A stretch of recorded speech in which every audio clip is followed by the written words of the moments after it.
안녕하십니까. 2020년 3월 29일 최병목의 팩트 시작하겠습니다. 자, 유승민 의원이 그 선거운동에 합류를 시작했습니다. 제가 유튜브를 하면서 3월 27일에 사실은 유승민 의원한테는 이번이 마지막 기회다.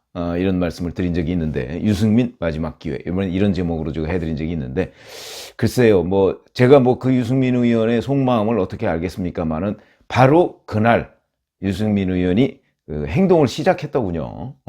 아까 저하고 생각이 비슷했던 것이 아닌가 이런 생각이 드는데, 3월 27일 날 유승민 의원이 서울 중구하고 성동구의 일부, 이번에 그게 이렇게 지역구가 조정이 됐죠. 거기에 있는 미래통합당의 진수희 전 의원, 진수희 후보 사무실을 방문을 했습니다. 진수희 의원은 잘 아시다시피 유승민계입니다. 그러니까 아마 전화만 하고서도 충분히 갈 수 있는 입장이었고, 그런 의미에서 본다면 유승민 의원이 선거운동에 합류할 것이라는 걸 진수희 후보는 알았겠죠. 어찌됐든 간에 거기 가서 이렇게 얘기했습니다. 서울, 경기, 인천 등 수도권에 제가 도움이 되는 후보가 있으면 언제든지 도우려고 한다. 이렇게 얘기를 했고, 이제 결심은 섰다 이런 얘기죠. 그 다음에 공천이 잘 됐든 잘못됐든 이젠 선거를 시작하니까 이번에 꼭 당선이 되도록 힘을 다하겠다. 이렇게 얘기했습니다. 저는 유승민 의원의 이런 말을 이렇게 접하면서 유승민 의원이 역시 정치 현장에서는 상당히 관록이 있다 하는 그런 인상을 받았습니다. 왜 그러냐면 지금 제 시청자분들 중에서도 유승민 의원 얘기만 하면 경기를 일으키는 분들이 있더라고요. 그러나 그거는 신념의 문제고, 현실 정치의 문제는 그렇지 않다. 현실 정치는 예를 들어서 두 사람만 자기한테 도움이 돼도 두 사람 때문에 떨어지는 사람도 있습니다. 그렇기 때문에 누가 자기한테 도움을 준다고 했을 때 그걸 거절하는 것처럼 멍청한 짓은 없습니다. 그리고 흑묘든 백묘든 검은 고양이든 흰 고양이든 쥐를 잘 잡는 게 고양이 세계에서는 최선이다.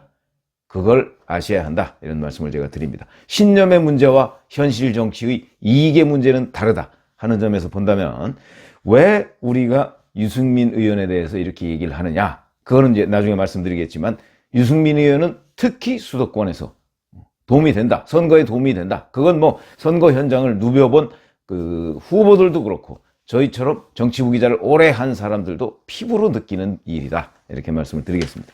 오늘 3월 29일이죠. 오늘은 중성동갑의 바로 옆에죠. 중성동을의 지상욱 의원, 현역 의원입니다. 유승민 의원의 거의 오른팔이라고 할 수 있는 지상욱 의원의 선거 사무실을 방문할 것으로 예상이 되고, 그 다음에 또 김웅 서울 송파갑 후보 선거 사무실. 김웅이라고 하면 이 김웅이 요새 헷갈리는데, 김웅 기자라는 사람이 있고, 손석희 JTBC 사장하고 이 폭행죄 어쩌고저쩌고 해가지고 지금 논란이 있는 김웅 기자라는 사람이 있고, 김웅 검사라는 사람이 있습니다. 전 검사죠. 검사 외전인가요? 검사 내전인가 이런 걸 써가지고 굉장히 유명해진. 근데 이 사람이 그걸 그만두고 정계로 뛰어들었는데, 미래통합당에 뛰어든 게 아니고 그때 바른미래당으로 들어갔습니다. 그때 바른미래당은 사실 거의 침몰해가는 과정이었는데 거기로 들어갔습니다. 그러면서 본인이 모르겠습니다. 나중에 통합할 걸 알았는지는 예상은 할 수 있었겠죠. 어찌됐든 간에. 그래서 어찌 보면 김웅 전 검사는 바른미래당 몫으로 공천을 받은 것이나 마찬가지다. 이렇게 생각할 수가 있고요. 그러다 보니까 그때 바른미래당에 있는 유승민계의 좌장이 유승민 의원이니까 아마 그래서 김웅 전 검사 서울 송파갑 후보 사무실을 이제 격려 방문을 한다고 하고, 그러면 이제 지원 유세는 이제 수도권에 누가 요청을 하면 하겠죠. 이게 이제 얼마 만이냐. 2월 9일 날 불출마 선언을 하고서 46일 만인 3월 26일 서해 수호의 날, 이때 지금에서 서해 수호의 날에 참석을 하고, 그 다음에 SNS에 올려서 천안함 장병을 추모를 했죠. 이 서해 수호의 날 또는 천안함 추도식에 유승민 의원은 단 한 번도 빠진 적이 없습니다. 그러니까 그의 애국심은 우리가 의심하지 말아야 한다. 이렇게 말씀을 드리고, 자, 이렇게 되면 이제 오늘부터 또 선거 지휘에 들어가는 사람이 있죠. 김종인 총괄 선대위원장. 오늘 그 그러니까 코로나19 사태로 빚어진 이런 어떤 경제 불황, 경기 침체에 대한 종합 대책을 발표한다. 뭐 이렇게 예고를 했는데, 뭐 김종인 선대위원장이야말로 뭐 경제에 관한 전문가고, 그 다음에 정치에 관해서도 그 촌철살인과 같은 그 여러 가지 뭐 절제되지 않은 용어 같기도 하고, 이런 부분에 관해서 우리가 흔히 빅마우스라고 하죠. 정말 그 언론에 쏙쏙 꽂히는 그런 조어력이 있는 사람이니까, 뭐 어떤 정도의 뭐 저는 좀 부정적으로 봅니다만은, 저는 별 도움이 안 된다는 쪽이죠. 그러나 이제 일부 또 상당수의 평론가들은 그래도 수도권 선거에는 영향을 미칠 것이다라고 하는 사람들도 많이 있더라고요. 그러나 저도 인정하는 부분은 그 조어력은 인정을 합니다. 거기다 더군다나 지금 일종의 이제 황교안 대표로서는 EEJ죠. 문재인 대통령을 도왔던 사람이 여기 와서 이번에는 황교안 대표를 돕는다. 그러니까 그 김종인으로 문재인을 견제한다. EEJ다. 뭐 이런 의미는 충분히 담고 있다고 볼 수가 있겠습니다. 그래서 이제 오늘 그 김종인 선대위원장이 선거지휘에 들어가니까 뭐 여기에도 시너지 효과가 있을 수도 있다. 그러면 제가 말씀드리는 건 바로 유승민 의원의 합류가 왜 통합의 완성이냐? 뭐 정확하게 얘기하면 완성이라기보다는 통합의 구분응선을 넘었다. 저는 이렇게 생각합니다. 왜 그러냐면 통합의 완성이라고 한다면 결국은 안철수 국민의당 대표까지를 포괄하는, 총괄하는 것이 사실은 중도 보수의 진정한 통합이다. 그런데 안철수 전 대표는 여전히 지금 혼자 뛰고 있죠. 뭐 그러니까 뭐 구분응선 정도는 넘었다. 그러니까 그냥 제목으로 따지면 그래도 완성이라고 할 만하다. 이렇게 지금 말씀을 드리겠습니다. 왜 그러냐면 유승민 의원의 경우에는 유승민 의원의 어떤 지난 대선, 2017년 대선 과정에서 보여준 여러 가지 이미지가 있습니다. 그 이미지는 물론 옛날식으로 따지면 친박 비박하면 비박이지만 그 이미지는 중도 보수 내지는 합리적 보수 이런 거의 상징물처럼 돼 있습니다. 중도 좌파, 뭐 합리적 좌파 그러면 또 심상정 대표가 상징적 인물처럼 돼 있습니다. 여론조사를 하면 그렇게 나옵니다. 그러니까 몇몇 개인의 신념은 그게 아니겠지만 여론조사에서는 틀림없이 그렇게 나옵니다. 그러니까 수도권, 중도 보수, 그 다음에 특히 또 젊은 층의 유승민 의원은 상당한 인기가 있습니다. 그게 뭐 유승민 의원의 딸 때문이다 뭐 이런 얘기도 있는데 뭐 어찌됐든 간에 표가 되면 되는 겁니다. 정치에서는. 표가 되면 물론 표는 되고 그거에 대한 반작용이 또 그거보다 더 크다. 그러면 이제 부담이 되겠죠. 그거는 바로 유시민 노무현 재단 이사장 같은 경우가 그런 경우고 조국 전 법무부 장관도 마찬가지입니다. 틀림없이 표는 됩니다. 근데 그 반대표가 더 많습니다. 그러니까 표가 된다고 해서 이 미끼를 덥석 물었다가 그 반대표의 역풍이 몰아오면 그걸 감당할 수가 없을 경우에는 이 미끼를 쓰지 말아야 합니다. 그게 정치에서의 기본인데 유승민 의원은 이 미끼를 쓸만한 미끼다. 왜 그러냐면 이 사람이 특히 미래통합당의 취약계층, 취약 지지층이라고 할 수 있는 것을 충분히 보완해 줄 수 있는 사람이다. 그리고 그 반대 역풍은 그렇게 크지 않아 보인다. 지금 역풍은 오히려 저 문재인 대통령 지지층에서 역풍이 불어오는 게 아니고요. 과거 그 친박이라고 하는 핵심 친박이라고 하는 사람들로부터 역풍이 불어올 것으로 보이는데 그렇다고 해서 그 핵심 친박이라는 사람이 어디로 도망갑니까? 그렇다고 문재인 대통령 찍겠습니까? 이렇게 판단을 하시면 된다.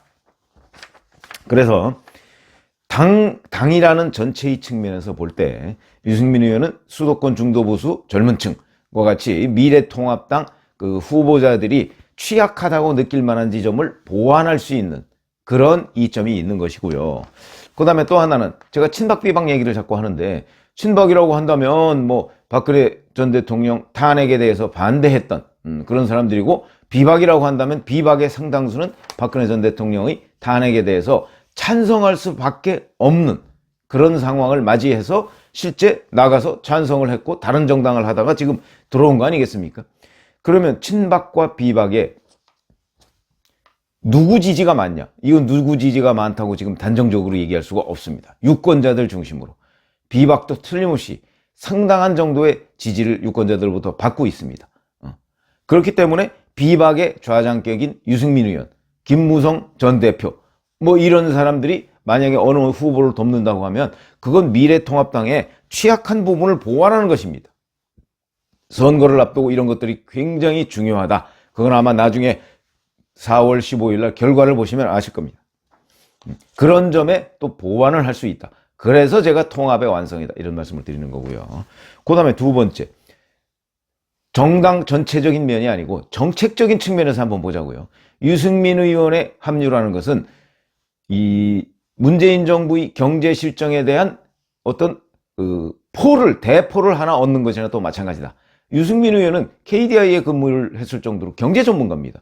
그렇기 때문에 더군다나 김종인 선대위원장이 오늘부터 합류를 하는데 김종인 선대위원장과 더불어 뭐 유승민 의원이 선대위에 무슨 직책을 맡고 있지는 않지만 백의종군하는 심정으로 얘기를 하고 그다음에 유승민 의원은 일종의 셀럽 아닙니까? 유명 정치인이기 때문에 유승민 의원이 가는 곳에는 또 기자들이 일부 이렇게 취재를 다닙니다. 그러니까 그 사람이 얘기하는 부분은 또 기사화가 됩니다. 다른 의원들하고 좀 다르다는 거죠. 그런 점에서 본다면 유승민 의원의 얘기, 특히 경제 부분이나 문재인 정부의 경제 실정 부분에 관해서 언급하는 부분들은 또 대안 제시 이런 부분은 상당한 정도로 유권자한테 전파될 가능성이 있는데 이것 또한 미래통합당에는 굉장한 원군이 된다.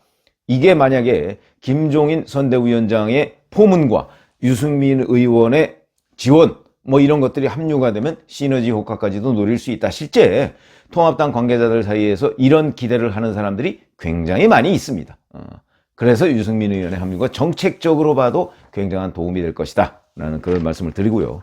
그 다음에 또 저는 이것이 개인적으로 더 큰 동기가 됐을 가능성도 있겠다. 제가 유승민의 마지막 기회라고 했던 이유도 바로 그런 건데 당 전체적으로 봐서도 유승민 의원한테 이 기회가 굉장히 중요한 것이고 개인적으로 보면 더욱더 중요한 기회다. 그래서 제가 그때 마지막이라고 썼던 이유 중에 하나는 만약에 이번에도 계속 팔짱을 끼고 있으면 2022년에 본인이 노리는 대선 도전, 그 길은 멀어져 간다. 이런 말씀을 드린 적이 있습니다. 왜 그러냐면 정치라는 거는 세력의 대결입니다. 혼자 못합니다. 세력이 있어야 하는 것이죠. 그런데 이번에 자기 유승민계 후보들이 수도권 여러 곳, 그 다음에 뭐 대구 경북에도 많이 나갔는데 그리고 유승민 의원한테 우호적인 사람들 많이 있습니다. 그 사람들이 다 여기저기 출마했는데 그 계보 보스를 자임하던 사람이 아무런 얘기를 안 하고 아무런 지원 유세도 안 하고 그냥 팔짱 끼고 있다? 이렇게 했을 경우에 2022년에 가서 유승민 의원이 아이고 누구 동지 내가 출마를 좀 하려고 하는데 나를 좀 도와주셔. 그럼 그 사람들이 도와줄 마음이 있겠습니까? 없습니다. 그래서 정치라는 거는 상호작용이다. 그런 점에서 본다면 개인적으로 본다면 이번에 만약 계속 팔짱을 끼고 있었다면 2022년 대선 도전은 포기하는 것이나 마찬가지다. 아예 포기하는 것이다. 그렇기 때문에 이번에 지원을 나서면 개인적으로는 2022년 본인의 대선 도전 때 이 사람들의 지원을 약속받는 그런 효과가 있다. 그러니까 일종의 수표는 아니어도 어음 정도는 된다. 이런 말씀을 드리는 겁니다. 그래서 제가 마지막 기회라는 표현을 썼던 것이고, 그래서 개인적으로 보면 2022년 대선 도전이 발판을 마련하는 셈 치고 지금 수도권 지원 유세에 나서는 것이다. 이런 것이죠. 그래서 사실은 이런 것들이 수도권에 있는 유권자들 입장에서 보면 수도권 유권자들이 어떤 사람들입니까? 수도권 유권자들은 수도권 유권자의 사실은 중도층이 제일 많습니다. 그러니까 스윙 보터라고 하는 사람들이 제일 많습니다. 그러니까 지금 여론조사를 하면 어느 당 이렇게 지지 빼고 그 중간 계층이 있지 않습니까? 아직 결정하지 않았다, 지지 후보 없다, 뭐 이런 사람들 모르겠다, 뭐 이런 사람들. 그런 사람들이 얼마 전에 어느 조사 보니까 뭐 전국적으로 40% 정도 되더라고요. 40.2% 되던데 이런 사람들의 영향을 미칠 수가 있죠. 수도권 승부라는 건 대충 1000표에서 한 5000표 이 사이에서 결판이 나는 경우가 굉장히 많습니다. 그래서 제3후보의 존재 여부도 굉장히 중요하고, 그 다음에 제가 말씀드렸듯이 바로 중도 계층이 막판에 어느 쪽을 선호하느냐, 이쪽에 따라서 승패가 결정나는 데가 굉장히 많기 때문에 지금 수도권은 대부분 박빙입니다. 특히 서울 같은 경우는 서울에 지역구가 49개가 있는데 대부분 박빙입니다. 지금 뭐 진수희 전 의원, 지상욱 의원 뭐 이런 곳 다 박빙입니다. 강남 3구 몇 군데 빼놓고 강남 3구도 송파 같은 데는 다 박빙입니다, 지금. 그렇기 때문에 이런 곳에 선거를 뒤집을 수 있는, 뒤집거나 아니면 그 승리를 굳힐 수 있는 결정적인 역할을 할 수 있는 사람들이 제3 후보의 존재 여부, 그 다음에 이런 그 셀럽들, 유명 정치인들의 지원 여부. 어차피 지금 미래통합당으로서는 황교안 대표가 지원 유세를 할 수 없는 거 아니겠습니까? 그렇다면 황교안 대표와 걸맞는 정도의 정치인이 지원 유세를 하는 건 굉장한 도움이 된다. 더군다나 한국당, 미래통합당이 취약한 계층, 중도층, 그 다음에 젊은 층, 이런 층에다가 호소력이 있는 후보가 굉장히 도움이 된다. 그런 점에서 본다면 유승민 의원의 합류라는 것은 곧 통합 이미지에도 정당으로 보면, 그러니까 미래통합당으로 보면 통합 이미지에 기여를 하는 것이고 개인적으로 보면 2022년의 미래에 기여하는 것이다. 이렇게 말씀을 드리겠습니다. 그래서 이 유승민 의원의 합류가 통합의 완성이다. 이런 제목을 달아봤습니다. 감사합니다.